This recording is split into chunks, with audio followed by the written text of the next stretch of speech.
Mohammed avait environ 7 ans.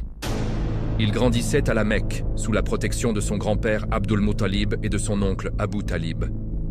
Les savants juifs, ceux qui connaissèrent les signes du dernier prophète dans la Torah, l'observèrent de loin.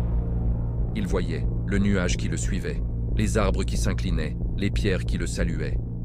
Le sceau de la prophétie entre ses épaules. Ils savaient, c'était lui, le dernier messager annoncé. Mais au lieu de croire, ils complotèrent. Ils se dirent, si nous le tuons maintenant, la prophétie s'arrêtera. Ils connaissaient un signe infaillible dans leur livre. Le vrai prophète, du premier au dernier, ne peut consommer de risques haram ou même chouba, douteux. Le haram ne passe pas ses lèvres. Ils mirent au point un plan rusé. Une veuve honnête de la Mecque, nommée Zubaïda, élevait des poules pour vendre les œufs. Quand une poule ne pondait plus, elle la vendait pour l'abattage. Les Juifs entrèrent chez elle de nuit. Ils volèrent de plusieurs poules. Certaines pour les tuer plus tard, haram pur. D'autres en pensant payer après, chouba. Ils préparèrent un grand banquet. Ils invitèrent Abdul Muttalib et tout Banu Hashim. Ô chef des Quraysh, nous voulons honorer votre famille. Venez avec tous vos fils et petits-fils. Abdul Muttalib répondit, je ne viens jamais sans mon petit-fils Muhammad. Les Juifs sourirent intérieurement, exactement ce qu'ils voulaient. Le jour du banquet arriva.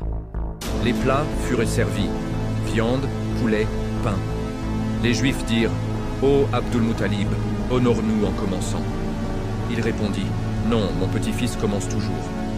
Muhammad, âgé de 7 ans, s'assit. On lui présenta un morceau. Il dit calmement, ce risque n'est pas pour moi. Il ne passera pas mes lèvres. Les Juifs insistèrent, nous allons vous nourrir nous-mêmes. Ils préparèrent un morceau et l'approchèrent de sa bouche. À chaque fois, la main s'ouvrait d'elle-même. Le morceau tombait sur la table, 10 fois, 20 fois, impossible de le nourrir. Avec le plat chouba, douteux, même chose. Le morceau déviait à droite ou à gauche, sans toucher ses lèvres. Les Juifs pâlirent.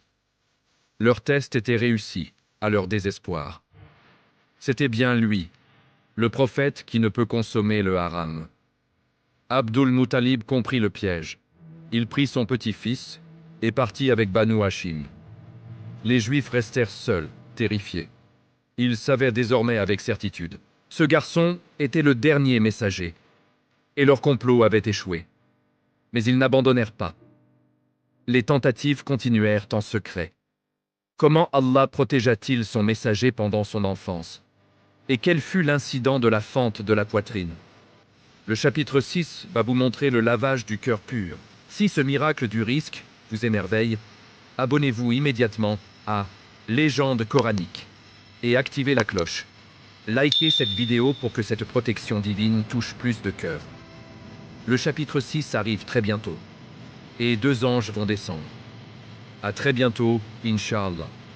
Qu'Allah nous fasse comme cet enfant qui refusait le haram dès 7 ans. Amin.